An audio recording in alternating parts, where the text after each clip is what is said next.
What is up, everybody? It's your man Apollo back here again, rolling solo tonight.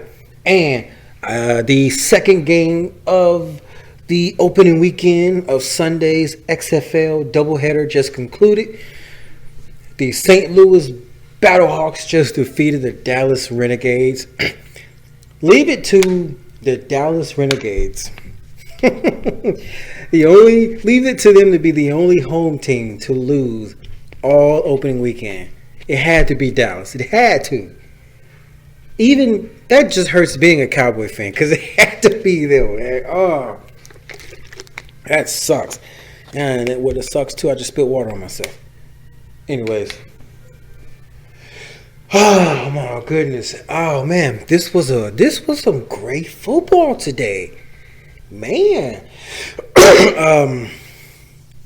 that New York team, that's a good team up there, man.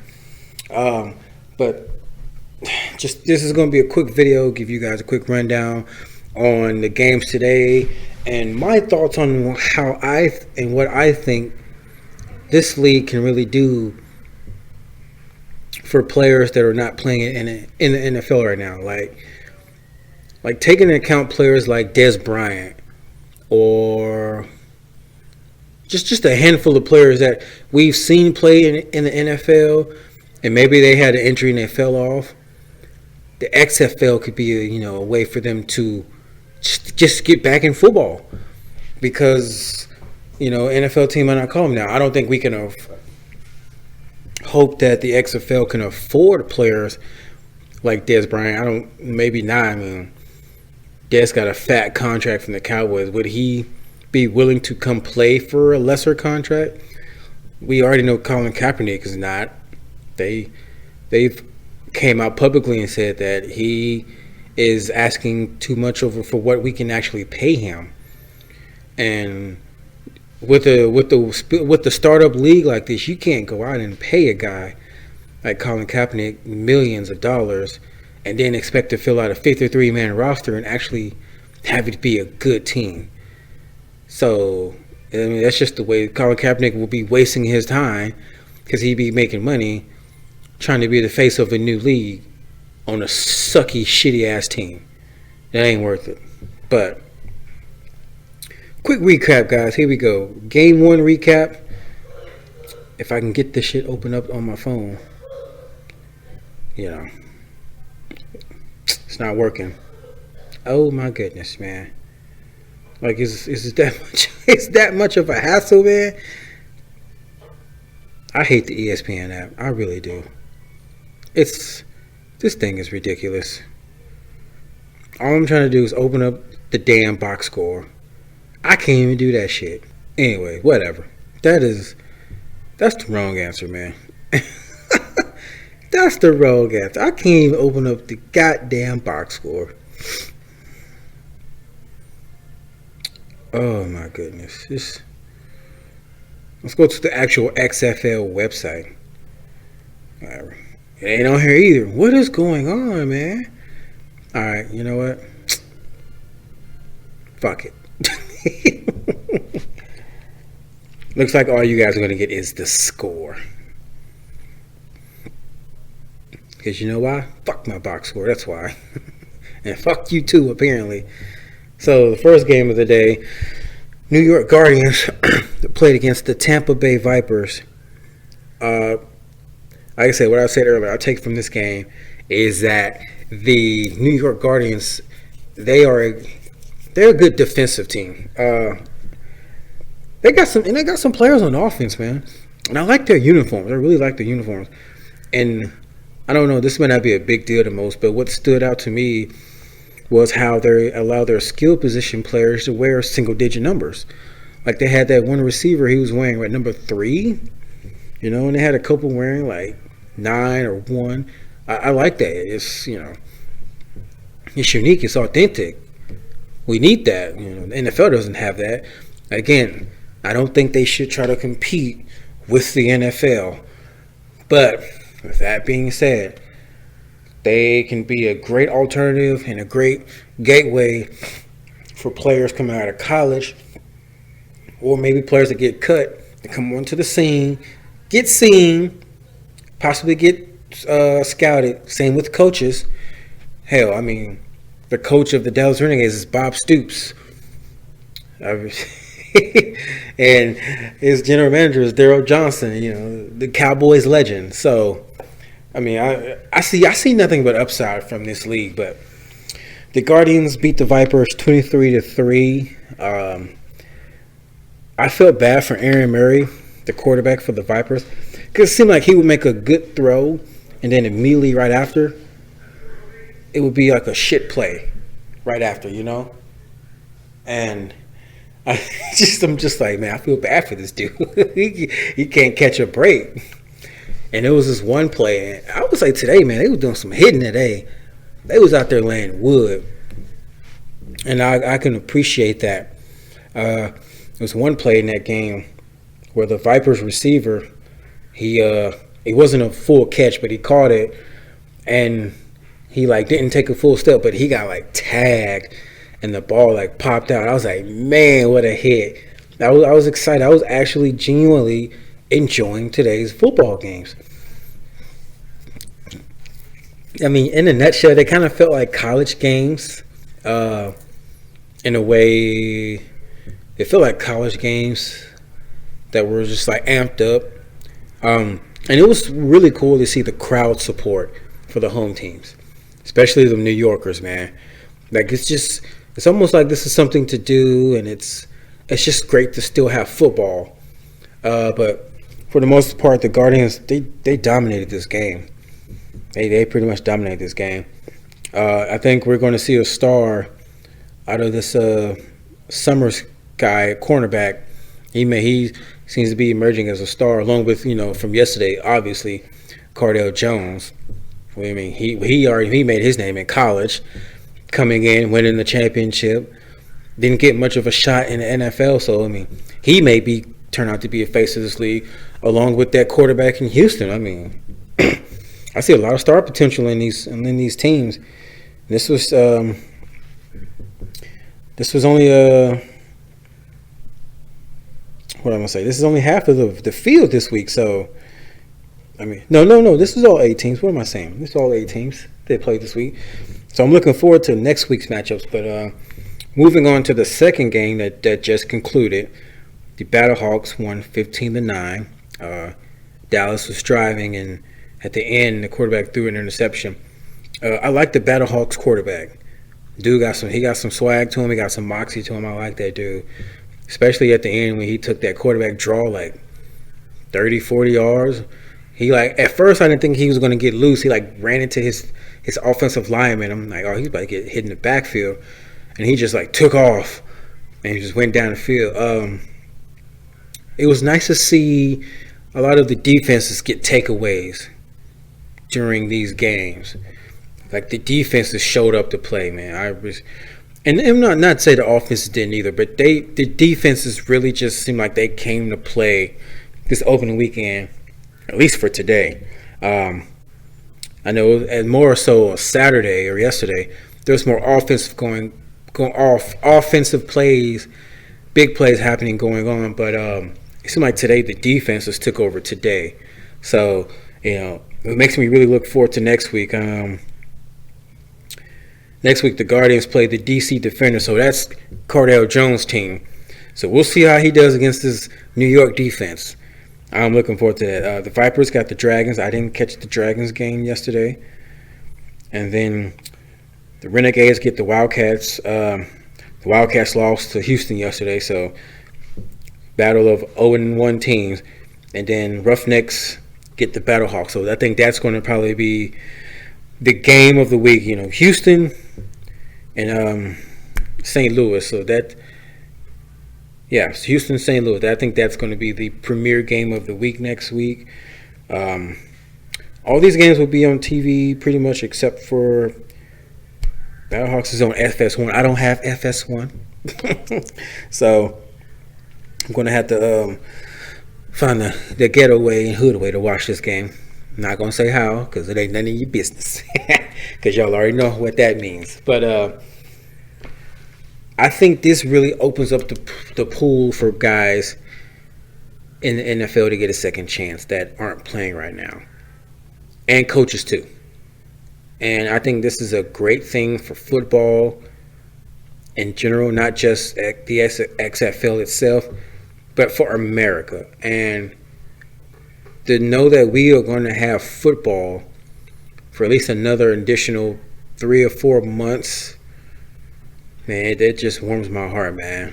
You know, we need this. We really need this. And I'm happy for the guys that are getting this chance to coach again, to play again. I'm happy for guys that are getting a chance to be a general manager, you know, to test the waters. Because I feel like the XFL will be a gateway to the NFL. The Canadian League somewhat has been, but not as prominent as you may think. I mean, we only know a handful of players who actually went to the CFL and then came back to the NFL and were successful, like Kurt Warner, Warren Moon. It's not too many of those guys who from the CFL come to the NFL. NFL kind of doesn't like to look at that talent pool, but with this being on TV, we get to see it. Some other things I liked. I liked how they have us listening in on like the replay official and the referee talking and communicating. And I don't know if you guys saw it, but in the first game today, the guy was using an Xbox One controller going through the replay. I'm like, hey, you got this Asian dude up here with an Xbox controller.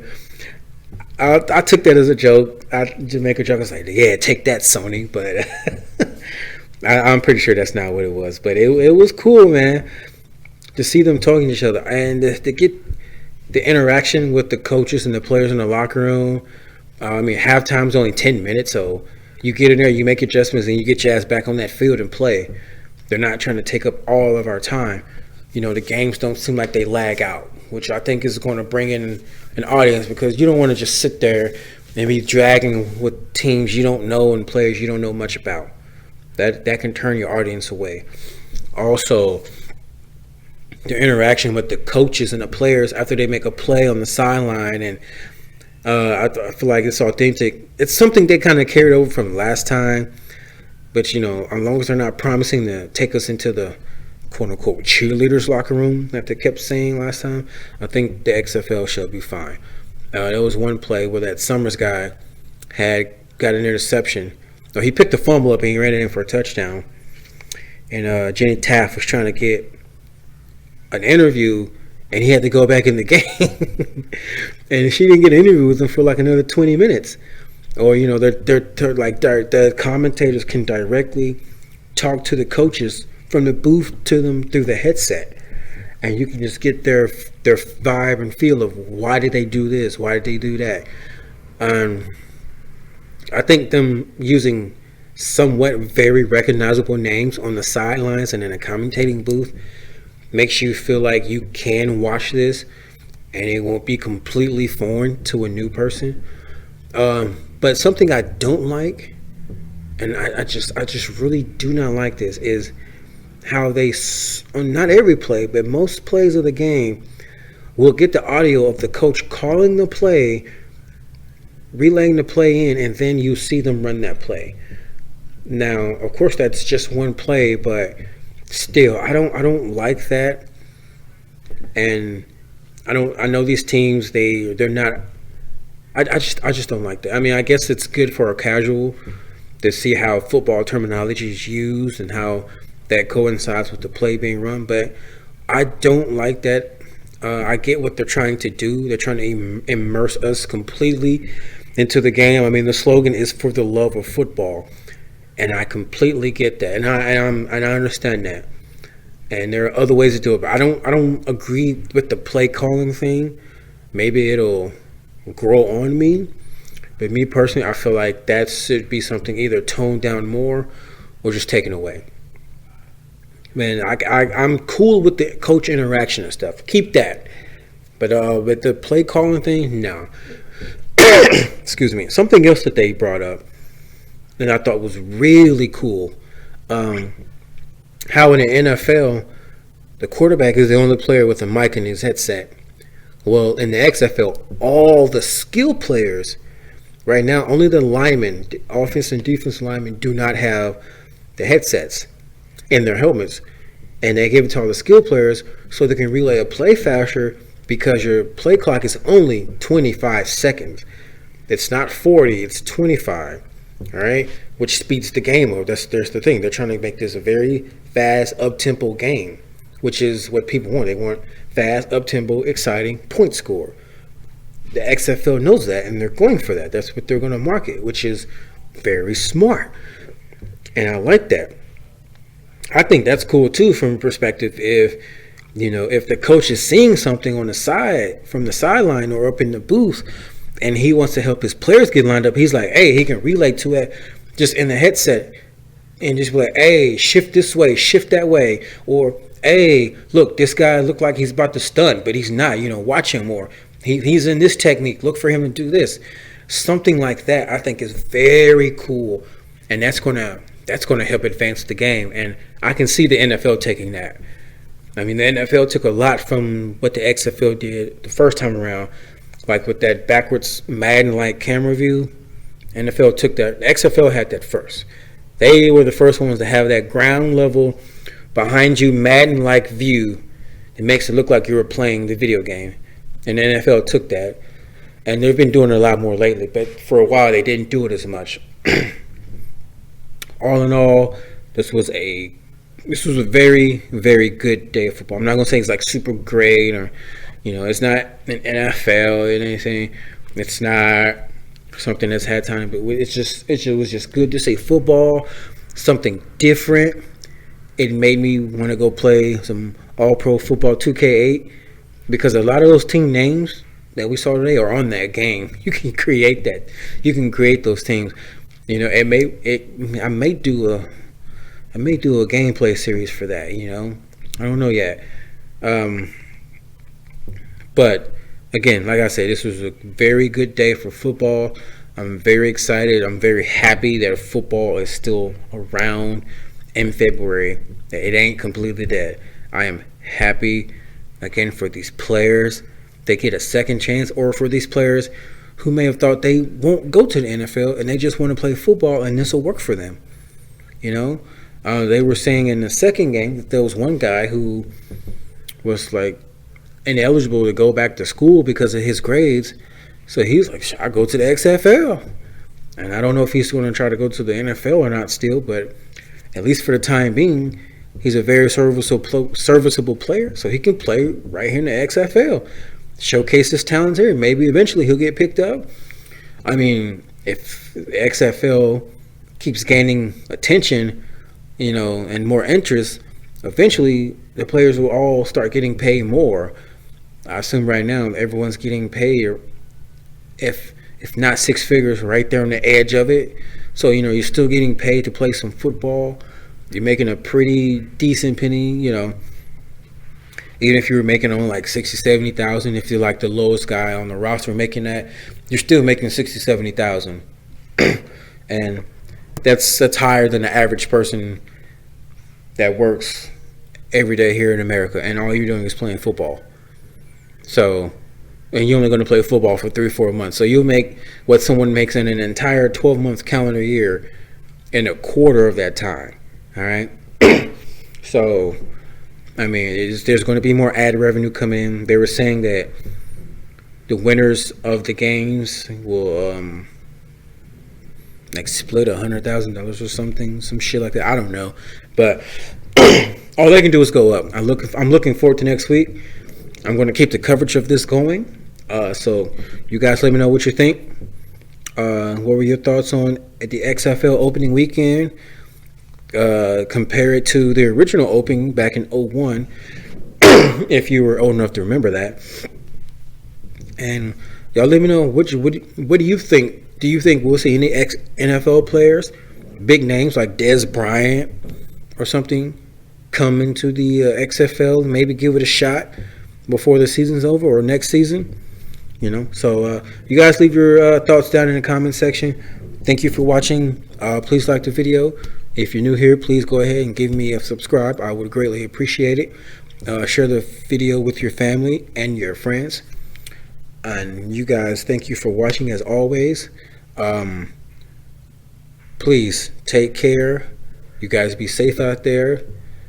Enjoy the rest of your day, or the rest of your evening, or the rest of your night. All right. Rub those hands together. Get that Birdman real quick. All right, y'all. Let's get it. Apollo. Oh, Lego.